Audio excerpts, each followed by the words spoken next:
An anxiety that I've often had in the past when it came to my relationships was that my partner might leave me. And this only contributed to my nice guy behavior and just, well, I guess about every area in my life and in my relationships. The fear that she might leave just fueled my nice guy syndrome. And I've seen this pattern happen over and over again with the men that I work with and that I coach as nice guys and recovering nice guys. They're trying to recover and become integrated, but there seems to be this nagging fear that's really deeply entrenched in us that she might leave. In fact, it's sort of like nice guy DNA. Welcome to the Nice Guy Show. My name is Chuck Chapman. I'm here today with my co-host Faisal Coker and Ari Graff. To the three of us, we are coaches dedicated to helping nice guys because we're recovering nice guys. Together, we have decades of experience helping men level up, and it's our mission to help develop men's confidence and skills to get the love, sex, and success that they desire. So the fear of abandonment, I think it's just part of being a human. We need others in order to survive. It's pretty much written into our DNA, hardwired into our brains, that when we feel like there's a threat to the relationship because we see that as a source of our DNA being extended into future generations, when we see that being threatened, we go into survival mode. And like I said, it's completely instinctual. It's not really rational. Still, the pull is really, really strong, especially for nice guys. And I think it keeps us stuck in our people pleasing, anxious attachments. And there's a difference between, wanting to be with someone and needing to be with someone. And nice guys are pretty much needy and they cling and hang on to their partners, even if the relationship is toxic. Nice guys are terrified of being alone. And as a result, we stay stuck in relationships that pretty much no longer serve us. This behavior is also known as anxious attachment. And there's a quote by psychiatrist Dr. M. Scott Peck in his classic book, The Road Less Traveled. And it goes like this: two people love each other only when they are quite capable of living without each other, but choose to live with each other. And in my estimation, the only way to really have true, actual love with your partner in a healthy way is to know that I can live without her. This way, you're choosing to be with her every day, not out of fear, but because you love her. So, Ari, Faisal, what do you guys think of that quote? Faisal, let's go with you. Such a powerful quote. It really outlines that the challenges a lot of nice guys have is that they're afraid she will leave. They're afraid the fact that, what I've done, and I notice a lot of nice guys, or a lot of guys who are quite emotional central, is that they focus so much on the relationship that any chances of the person not being with you, leaving, or any kind of threat is a real big fear. And a lot of the times, I focused on making sure that there was getting rid of all the outside threats, and then becoming very, I would say, then desperate to make sure that nothing would make sure that the person would be abandoned. So, as that quote is, I wasn't okay as I was. And it's, what it shows is that a good relationship is I'm good with you and I'm good without you, but I'm still good. And that's one of the key things that a lot of nice guys lack. It's just kind of that solidness in their own Yeah. identity that I'm lovable, acceptable just the way that I am, and Yeah. I can be on my own and be just fine. Yeah, definitely. I think that that's something I learned early on. Excuse me, in my divorce was one of the reasons we were married for so darn long is because I think both of us were anxious attachers, and we both were sort of clinging on to this idea, this um, illusion of what a marriage is supposed to be. And when when um, when that dissolved and I was living on my own for a while, I found that not only was I okay with being alone, that I was actually thriving being alone, and that's just helped me in the marriage I'm in now, knowing that something happens, I'll be totally fine. It'll hurt. I'm not going to say it's not going to hurt, but I know I'll be fine. And I think that is also keeps me being able to stay present with her, set my boundaries. This is what I'll tolerate, what I won't tolerate. Um, so I think that just actually going through that breakup experience, that divorce, was actually probably one of the best things that ever happened to me in terms of individuating and integrating me as a person. What Yeah, about you, we Ari? What, were talking about that in a previous episode, like that it's like an important life experience mhm. to get Almost a a rite of divorce, passage. right, or to be dumped in a Yeah. big way. I mean, I spent definitely the last couple of years of my marriage just terrified that she would leave, and a lot of that actually was terrified of that I wouldn't get to see my son half the time. Um, so that was part of what kept me in there. Um, but I think what you brought up about choice to be with someone is key. Is because a lot of nice guys, a lot of people in general, just don't view it as a choice to be in the relationship, and also to that you should always be choosing someone who's going to meet your needs. And if you're not getting your needs met, then you may need to change your choice. That's something a lot of people don't want to hear. That's what I didn't want to hear. And when I was in couples therapy at the end, that was probably the most helpful thing the couples therapist told me when I was clinging for dear life to the marriage was, and I was waiting for my wife to reinvest in the marriage. But the couples therapist said, you may have to be the one who ends the marriage. And I didn't want to hear that at the time.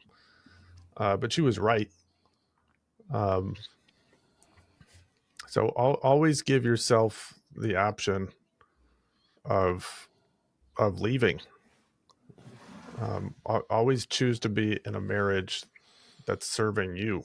That's a way to flip the script from one where you're always terrified of abandonment. Like you actually you have to have the stance that you're going to be in a relationship that's meeting your needs, and that you're going to leave if it's not meeting your needs. So if it's somebody who is kind of holding the threat of abandonment over you, then it may just not be a good partner for you. So that's something that I won't have to learn again, because I know Right. it deep in my core. Yeah. I've got a question for you guys.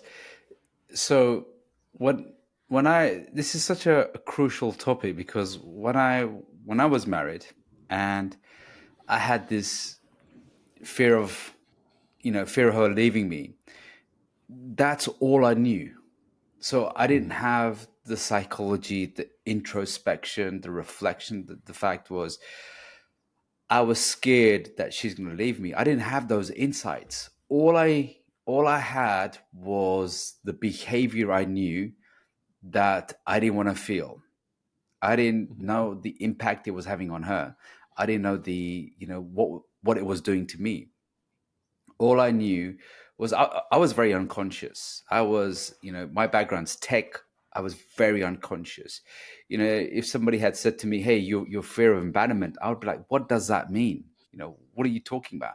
All I knew was I didn't like this pain. I didn't like this the fact that she might like somebody else. She could go off with somebody else. I just don't like this pain. I didn't think about it. All I knew was I had to get full control of the situation and just make that, like I want it my way, and that's all I want.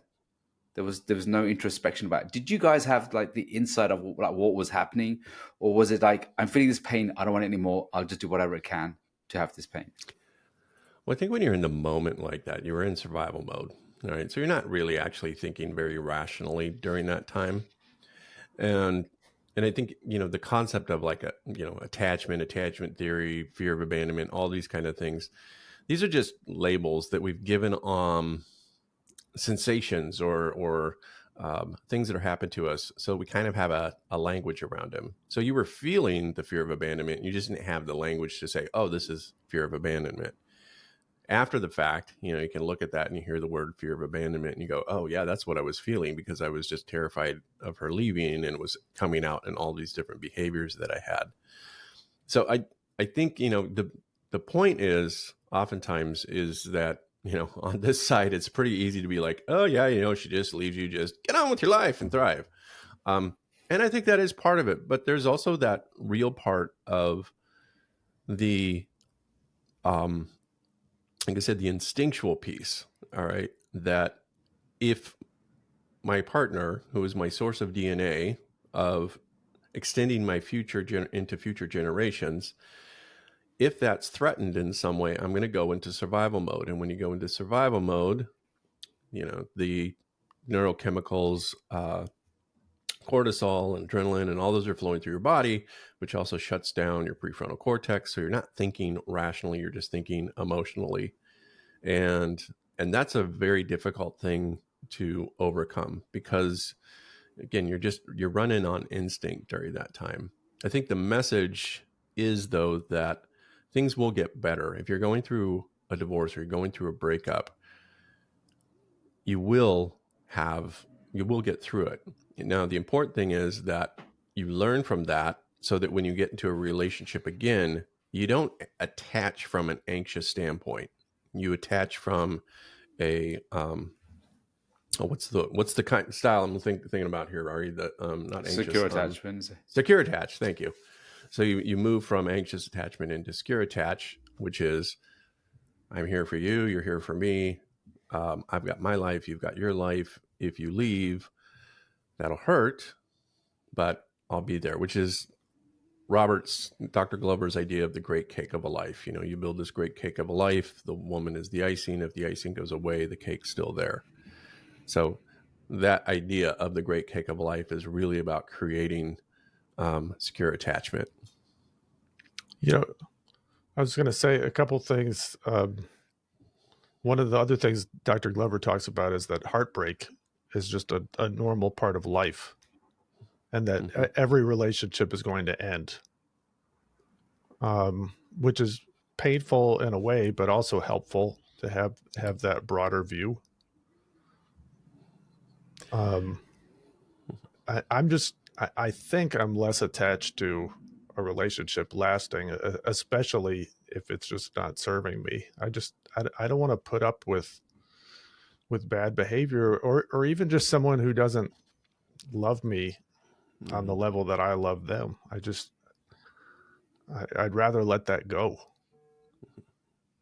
When you guys are, as you guys are talking, because you both, all three of us are, coaches, and we're in this field and we understand this. I was just thinking, like, how many guys there are out there who don't have that level of consciousness and awareness of it.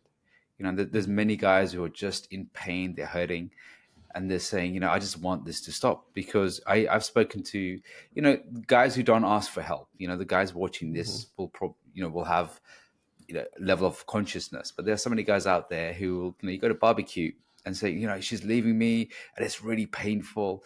Well, this is what you're going through, and you can add some, give them some language to it as well. And they're like, what is this? What's really going on? But, I was just wondering, like, I know, Ari, you studied psychology, and, Chuck, you studied therapy as well. Is it because of that you were able to understand it a lot more? Is it, what do guys need to have in order to understand the fact that, they are going to have these abandonment stuff? It's normal. It's natural that we feel that fear and we get scared. What's the one thing, what's the one message I would have liked to have known in that aspect? Is I'm just going through it back 10 years ago. I was like a completely, sleeping man. And I think the message I would have been was, what you can have a lot more control than you think you can. Yeah, without having to force something that it's not, trying to force the marriage or force the relationship. You can feel good without having to need the force. You can let it go and you'll still be okay. I think that's one of the messages I needed to hear at that time. And the message was, hey, you need to do some work inside So then you don't have to feel that scared all the time. I guess the feeling was feeling really helpless and powerless. Yeah, you were bringing up that you were the tech nerd, so you didn't have the background in psychology, but No. I am a psychologist, and not that like Yeah. couples or marriage, that wasn't my specialty area, but I still felt like, oh, I should know better. And my ex-wife, she was training to be a therapist. I thought, okay, both of us should know better. We should know how to communicate. We value this stuff. Um, and we weren't immune to a lot of the same problems. And I didn't have the consciousness about how I was participating in the relationship. I, I, I accepted this narrative that I was a shitty husband and that there was a reason that I was in the doghouse and that she might leave. It's because I had let her down in all of these ways. Um, and in some ways, I really did let her down, or I didn't show up in the right way because I was showing up as a nice guy, but I didn't have a consciousness about that until pretty late in the marriage.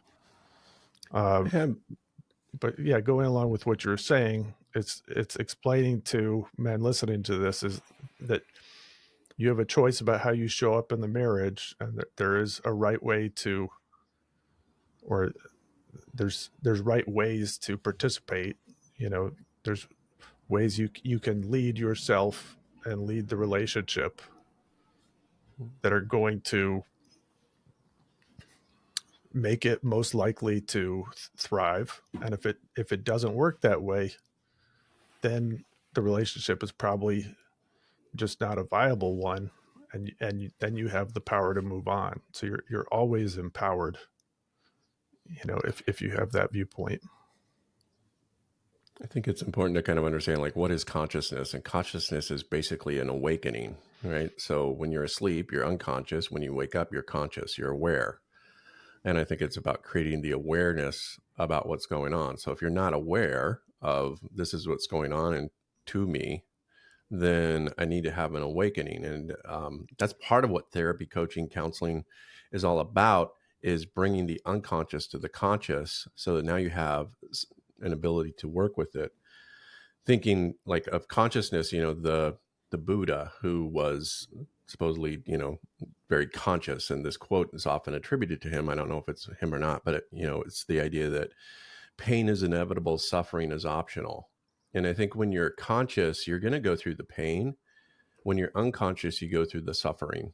And so one of the things I do, and I work with a lot of guys that are going through breakups, and part of what I want to do with them is I want to mitigate the suffering with them. They're going to be pain. There's going to have you cannot go through a breakup. It's called a breakup. When things break, there's a pain involved with that. You break a bone, there's pain involved with that. So when you go through a breakup, it is very painful, but it doesn't have to be so debilitating that you go down the path of destruction. And I think one of the reasons this is so important to me is because when I went through a divorce, I had nobody there for me. I was alone, and I suffered. I suffered fucking terribly for, a couple of years. And in my suffering, it also made other people suffer. And it wasn't until I got out of that and found, a path of recovery that I realized my suffering was optional. And so my message to guys is when they're going through a breakup is it's going to be painful, but it doesn't have to be devastating. And there's certain things that you can do to help with that. One of them is, the whole nice guy thing of like getting around other men, being secure in yourself, creating that great cake of a life. All of these things are about creating that. And I have to say that I have, I don't know, I think three or four guys right now that are going through different breakups at different stages. And I can see this transformation that happens, at the beginning where they're basically like gasping for air towards, the coming to a place of acceptance, like this relationship is over. And they're just like, okay, that's good. I know I'm going to create my next life. And rather than them sitting in a couple of years of suffering, I guide them from, a place of being, suffering to pain to acceptance. And they just go through the whole process in a whole lot shorter time than, somebody like myself who was just left on my own. So that's Chuck, one of the when you, reasons why I think that's such an important topic to me. But yeah, go ahead. yeah, Chuck, as you were saying that, I realized why I was in so much suffering, in pain, Hmm. is because I kept myself isolated. I Hmm. didn't talk to anybody about my problems. I was so embarrassed and ashamed of it that, Yeah. and the guy friends I had around me, they wouldn't talk about the deep, meaningful stuff. And it's only at the end, I would say, of my relationship. I remember going to a friend of mine. We went to a really nice garden pub. We were sitting outside. And he started talking about psychology. And I was like, well, this is interesting. I've heard of psychology, but not really spoken to anyone about it. And then he was sharing in some of his challenges. And that was one of the sparks. I was like, that's really interesting. And it was only when the breakup really happened, when I fell to my knees, I woke up and I thought, okay, I'm going to take full responsibility. Most Mhm. all of my suffering was because I did it all by myself. I remember my first relationship, I shared it with no one, and no one knew I had a problem, right? They could see it and they would ask me a question, and I would just be very avoidant of it. I wouldn't really talk about my problems. Even when I went through, death as well, I didn't really talk about it. And that was, I would say, attributed to a big amount of suffering, is it wasn't normal to talk about challenges and problems that we have. Mhm. That's so interesting because I have had these experiences. I had an experience with a client, this was years ago, where, he was calling and we were talking on the phone, and this was our first time we were talking, and he's just in so much pain. And I remember it just kind of coming out sort of just, just one of those hits where it's like, as we're getting ready to close the call, I said to him, you don't have to go through this alone. I'm here for you. And later he said that was such a powerful thing for him to know that there was somebody walking alongside with him, that Yes. I use that oftentimes with guys, not as just a, mechanism to try to get them to, feel better, but truly it's like, I'm going to walk with you. You don't have to do this alone. And I think there's just something powerful in that helps you if you're going through a breakup to know that. So if you're going through a breakup, if you're doing this thing alone, then you're probably going to be suffering. And if you're trying to reach out to other men, to therapists, to counselors, that kind of thing, you're going to be in pain, but you're going to mitigate a lot of the suffering. So anyway, thanks again, guys, for joining us on the Nice Guy Show. Please, if you're watching this on YouTube, remember to like, subscribe. It really helps us reach more men. Also, if you're listening to us on one of your favorite podcasts, go ahead and make sure to subscribe there as well and give us a rating. Go to niceguyshow.com to get on our mailing list. And if you like this video, check out the video we did, episode 36, on why relationships won't make you feel happy, especially if you're a nice guy. Thanks again, and we'll see you next time. You've been listening to The Nice Guy Show with certified Nice Guy recovery coaches Ari Graff, Chuck Chapman, and Faisal Kokar. Be sure to subscribe to this channel so you can listen to our latest episodes, and visit us on www.theniceguyShow.com. If you have any topics you'd like to hear us discuss, send us an email at support@theniceguyShow.com. Thanks for listening.